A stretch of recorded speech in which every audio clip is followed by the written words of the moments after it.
4 কোটি টাকার ড্রাগস সহ জব্দ করিমগঞ্জের রাতাবাড়িতে। সর্বনাশা ড্রাগস বিরোধী অভিযানে একের পর এক সাফল্য পেয়ে চলছে করিমগঞ্জ পুলিশ। বিশেষ করে বর্তমান পুলিশ সুপার পার্থ প্রতিম দাসের নেতৃত্বে ড্রাগসের বিরুদ্ধে আশাতীত সাফল্য অর্জন করেছে স্থানীয় পুলিশ। এর আগে বর্তমান এসপি যখন জেলা পুলিশের সহকারী পুলিশ সুপারের পদে আসীন ছিলেন, তখনও তিনি ড্রাগস বিরোধী অভিযানে একের পর এক সুনাম কুড়িয়েছিলেন।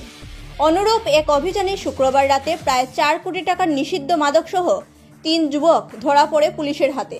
ধৃতদের কাছ থেকে 12টি সাবানের বাস্কে 150 গ্রাম হেরোইন সহ 19,800টি নেশা জাতীয় ইয়াবা ট্যাবলেট বাজেয়াপ্ত হয়, যার কালোবাজারি মূল্য প্রায় 4 কোটি টাকার মতো হবে। এক গোপন খবরের ভিত্তিতে এসপি সহ রাতাবাড়ি পুলিশের একটি দল অসম মিজোরাম রাজ্যের সীমান্তে ওত পেতে বসে একটি বিলাসী বাহন আটক করে গাড়িটিতে তল্লাশি করে নেশা সামগ্রী সহ 3 পাচারকারীকে আটক করে। ধৃতদের মধ্যে রয়েছে সোহেল আহমেদ, জামিল হোসেন ও জহিরুল ইসলাম। তাদের উভয়ের বাড়ি নিলামবাজার এলাকায়। পরে ধৃতদের রাতভর সদর থানায় আটকে রেখে টানা জেরা করে পুলিশ। এ কাণ্ডে জেলা পুলিশের এএসপি প্রতাপ দাস সংবাদ মাধ্যমকে জানায় যে ধৃত ড্রাগস পাচারকারীদের বিরুদ্ধে সুনির্দিষ্ট ধারায় মামলা হাতে নিয়ে তদন্ত শুরু করেছে পুলিশ। এ কাণ্ডে জড়িত অন্যদের খুঁজে বের করতে পুলিশ অভিযান চলবে।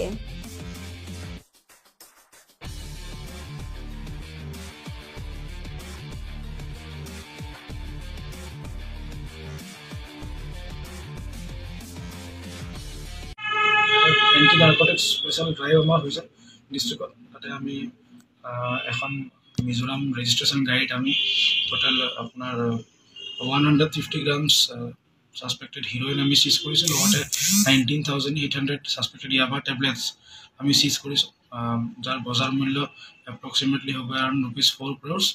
আৰু আমাৰ লগতে আমি 3গৰাকী মানুহক আমি এপ্ৰিহেণ্ড কৰিছোঁ, তেওঁলোকক এতিয়া এৰেষ্ট কৰা হৈছে। এতিয়া আমি কেছ ৰেজিষ্টাৰ কৰি এইটো ইনভেষ্টিগেশ্যন চলি আছে যে ক'ত কনচাইনমেণ্টটো ক'ৰ পৰা আহিছিলে বা ক'ত ডেলিভাৰ হ'বলগীয়া আছিলে। এই সন্দৰ্ভত কেইজন মানুহ আটক কৰা হৈছে? 3জন এতিয়ালৈকে আমি আটক কৰিছোঁ। বাজাৰ মূল্য কিমান হ'ব? মূল্য হ'ব আপোনাৰ এপ্ৰক্সিমেট ₹4 crores, 4 কোটি টকা হ'ব। ধন্যবাদ স্যার। অত্যাধুনিক ফটোগ্রাফি নিয়ে করিমগঞ্জে পা রাখল সিলভার লেন্স। এখানে বিয়ে, অন্নপ্রাশন, জন্মদিন ইত্যাদি নানা অনুষ্ঠানের জন্য ঘরোয়া ও বাহিরের ফটোশ্যুটের ব্যবস্থা রয়েছে।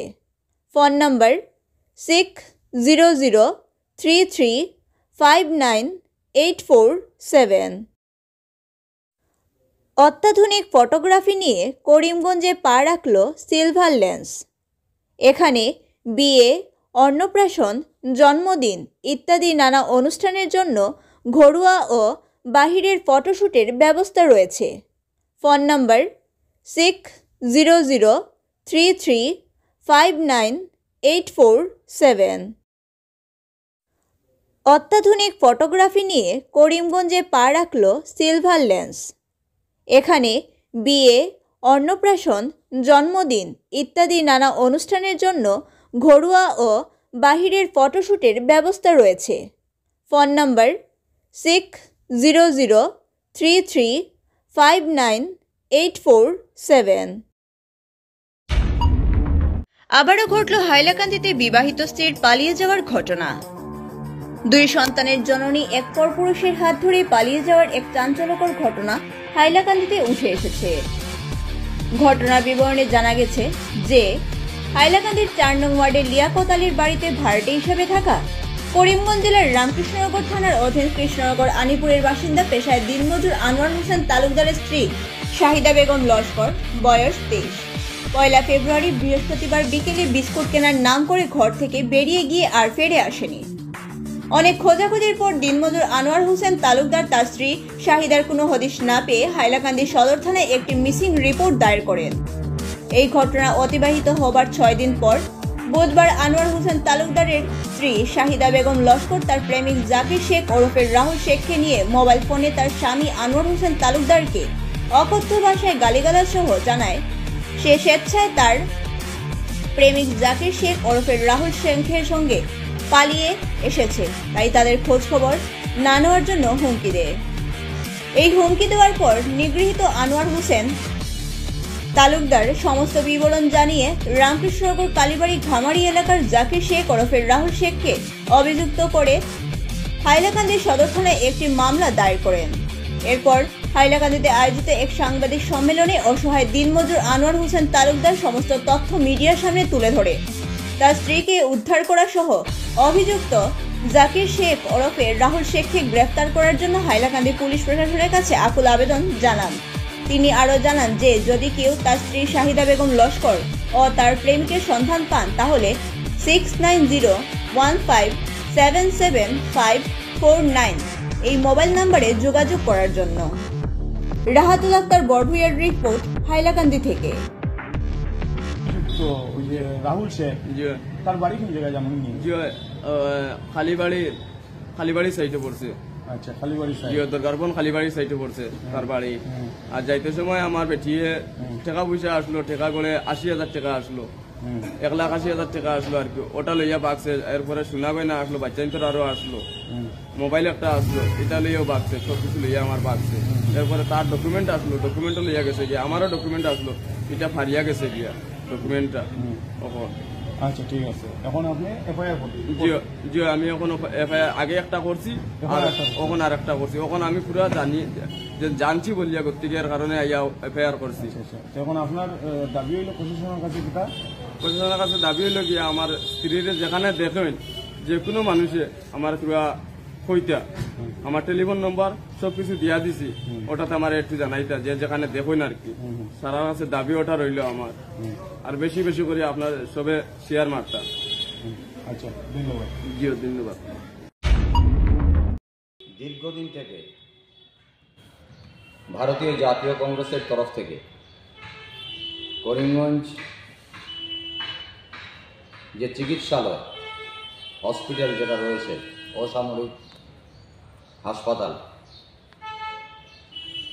সেটা সম্বন্ধে আমরা দীর্ঘদিন থেকে বিভিন্ন ধরনের ডেমনস্ট্রেশন দিয়ে আসছি।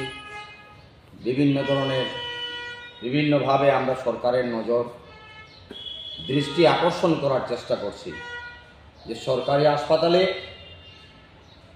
করিমগঞ্জ জেলার 5টি নির্বাচন চক্রের প্রায় 12 লক্ষেরও অধিক জনগণের একমাত্র চিকিৎসা প্রতিষ্ঠান যেটা করিমগঞ্জ সরকারি হাসপাতাল, এটার অবস্থা অত্যন্ত বেহাল। প্রায় এই হাসপাতালে রোগী মৃত্যুবরণ করছেন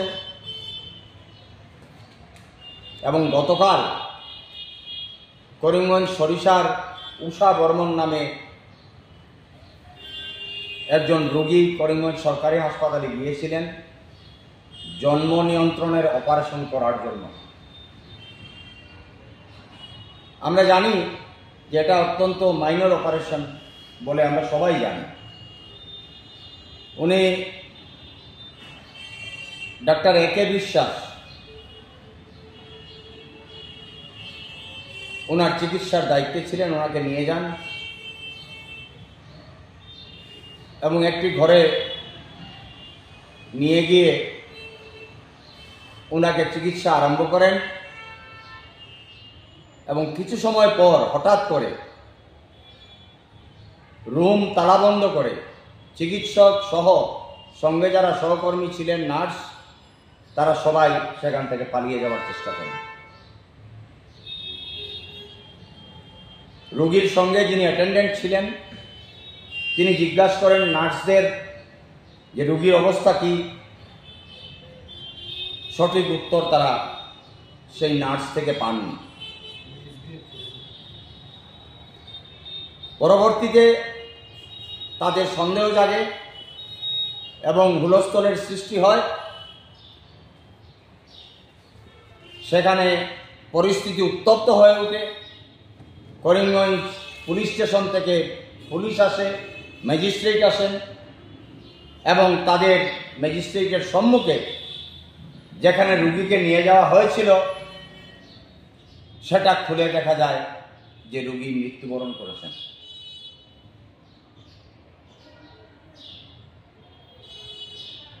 আমরা মনে করি যে করিমগঞ্জ সরকারি হাসপাতাল বর্তমানে কসাইখানা থেকেও কসাইখানার যে একটা পরিবেশ থাকে সেটাকেও ডিঙিয়ে গেছে।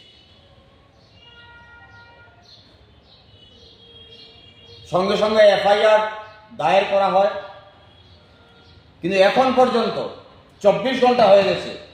একটু আগে আমি করিমগঞ্জ পুলিশ স্টেশনের ওসির সঙ্গে আবার ফোন আমি আলোচনা করেছি যে গতকালকের ঘটনায় এফআইআর দায়ের করা হয়েছে চিকিৎসকের বিরুদ্ধে, যিনি হত্যা করেছেন রোগীকে। এখন পর্যন্ত তাকে গ্রেপ্তার করা হয়েছে কিনা ওসি আমাকে বলেছেন যে এখন পর্যন্ত গ্রেপ্তার করা হয়নি। তো আজকে আমরা কোন দেশে আছি? বিধানসভা চলছে, এই বিধানসভায় করিমগঞ্জ থেকে নির্বাচিত বিজেপির একজন বিধায়ক অত্যন্ত উচ্চ স্বরে বিধানসভায় মুখ্যমন্ত্রীর প্রশংসা থেকে শুরু করে স্বাস্থ্য পরিষেবার গুণগান গেয়ে অনেক বক্তব্য রেখেছেন গত পরশুদিন। সর্বকালের শ্রেষ্ঠ মুখ্যমন্ত্রী বলে আখ্যায়িত করেছেন। এতে আমাদের কোনো প্রশ্ন নেই। তার দলের বিধায়ক, উনি মুখ্যমন্ত্রীকে মাথায় তুলবেন না সহ্য নিয়ে যাবেন, এটা তার ব্যাপার।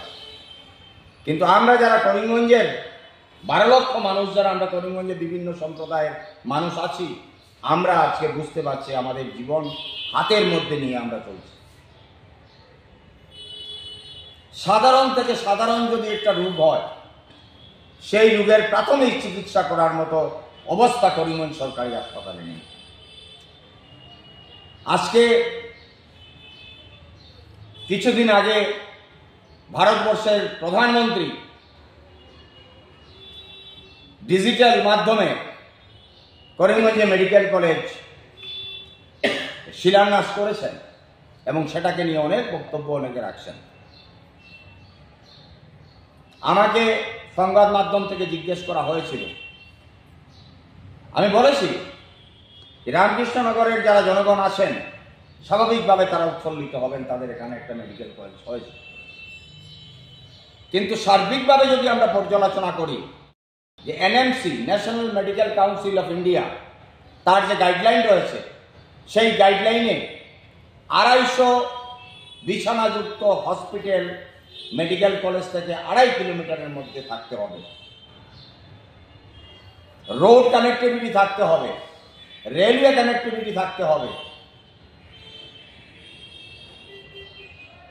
এ নিয়ে আর বক্তব্য আমি বিশেষ রাখতে চাই না। সরকারি হাসপাতালের যে কমিটি রয়েছে, সেই কমিটির যিনি চেয়ারম্যান, ইনি একজন বিধায়ক।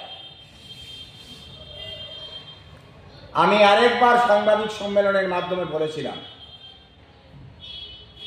যে বাস্তবের সঙ্গে কথাবার্তার যদি মিল না থাকে, সেটাকে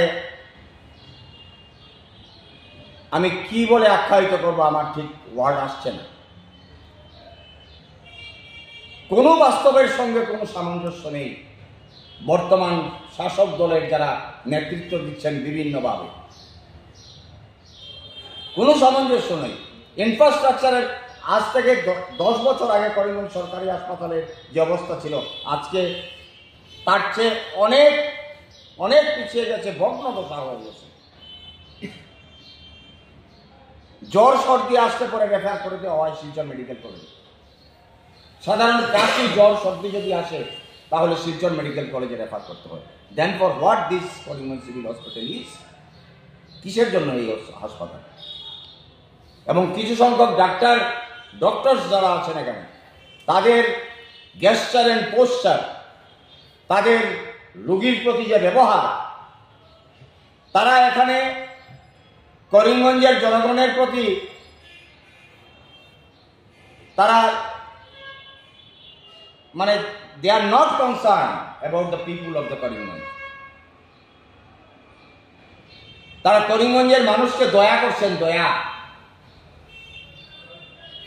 তাদের প্রাইভেট চেম্বার যেটা আছে সেটাও তাদের কাছে বড়। সরকারি হাসপাতালে এসে তারা 10 মিনিট হোক আর 1 ঘন্টা হোক যদি সার্ভিস দেন, সেটা করিমগঞ্জের জনগণের প্রতি তারা দয়া করছেন। This is the mentality, this is the attitude of some doctors. আমরা এটা দীর্ঘদিন থেকে এটা পর্যালোচনা করছি, আমরা দেখছি, প্রত্যক্ষ করছি আমরা। আজকে কিন্তু শেষ পর্যায়ে এসে গেছে। গতকালকের যে ঘটনা, এই ঘটনা অত্যন্ত নিন্দনীয়, এর নিন্দার কোনো ভাষা নেই। তাই আমরা ভারতীয় জাতীয় কংগ্রেসের তরফ থেকে আজকে এই সাংবাদিক সম্মেলনের মাধ্যমে আমরা দাবি করছি যে অবিলম্বে এই ডক্টরসের যে রেজিস্ট্রেশন আছে সেটাকে ক্যান্সেল করা হোক এবং অবিলম্বে গ্রেপ্তার করে দৃষ্টান্তমূলক শাস্তি এই ডাক্তারকে দেওয়া হোক। 24 থেকে 48 ঘন্টার মধ্যে এই ডাক্তারের দৃষ্টান্তমূলক শাস্তি করিমগঞ্জের সর্বস্তরের জনগণ এর পক্ষ থেকে আমরা দাবি করছি। জেলা প্রশাসন থেকে শুরু করে স্বাস্থ্য বিভাগের যারা আধিকারিক কর্মকর্তা আছেন, স্বাস্থ্য বিভাগের কাছে আমরা এই দাবি রাখছি। এবং সর্বকালের সর্বশ্রেষ্ঠ মুখ্যমন্ত্রী বলে যাকে আখ্যায়িত বিধানসভায় বিজেপির বিভিন্ন বিধায়ক করছেন, আমি দেখেছি যে বিজেপির বিধায়ক মানব ডেকা, উনি লক্ষ্মীমপুরের বিধায়ক, উনি বিধানসভায় বলেছেন যে লক্ষ্মীমপুরের চিকিৎসা সেবা নেই বলে বিভিন্ন জায়গায়। রাজ্যের বেশ কয়েকটি জেলায় চিকিৎসা সেবা নেই বললেই চলে। তো করিমগঞ্জের গতকালকের যে ইনসিডেন্ট ঘটনা, এই ঘটনার অবিলম্বে যাতে জেলা প্রশাসন থেকে শুরু করে চিকিৎসা বিভাগের যারা দায়িত্বে রয়েছেন তারা যাতে অ্যাকশন নেন। এই ডাক্তার যিনি রয়েছেন তার রেজিস্ট্রেশন ক্যান্সেল করা হয়, তাকে গ্রেপ্তার করা হয় এবং তাকে দৃষ্টান্তমূলক শাস্তি প্রদান করা হয়। এটাই ভারতীয় জাতীয় কংগ্রেসের পক্ষ থেকে আমাদের আজকের সাংবাদিক সম্মেলনের দাবি। কেন হয় না? এই যে সর্বকালের সর্বশ্রেষ্ঠ সরকার রয়েছে দিল্লিতে এবং আসামে, এ ধরনের সরকার বিশ্বের মধ্যে আর কোনো জায়গায় হয়নি। এর চেয়ে বেশি আর কি বলবো আমি। কারণ এই যে doctor, this particular doctor, this is the 9th incident, এটা 9 নম্বর ঘটনা। 8টি ঘটনার কোনো অ্যাকশন হয়নি।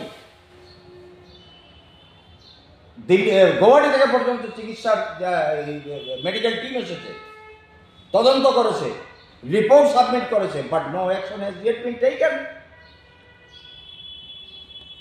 কাজী এবারে যদি কোনো অ্যাকশন না হয়, জনগণ কিন্তু শেষ পর্যায়ে এসে পৌঁছে গেছে। এখন কিন্তু গণ আন্দোলন যেটা হবে, সেই গণ আন্দোলনকে কিন্তু সরকার প্রশাসন কিন্তু আটকাতে পারবে না। কারণ মানুষের পিঠ দেওয়ালে লেগে গেছে, আর পেছনের জায়গা নেই, পেছে যাওয়ার আর জায়গা নেই। কাজে এবারে যদি অ্যাকশন না হয় এবং ড্রাস্টিক অ্যাকশন যদি না হয়, তাহলে করিমগঞ্জের বৃহৎ গণ আন্দোলনের মাধ্যমে চিকিৎসালয়ে এখানে থাকবে কি থাকবে না, করিমগঞ্জের জনগণ সেটা চিন্তা করবে।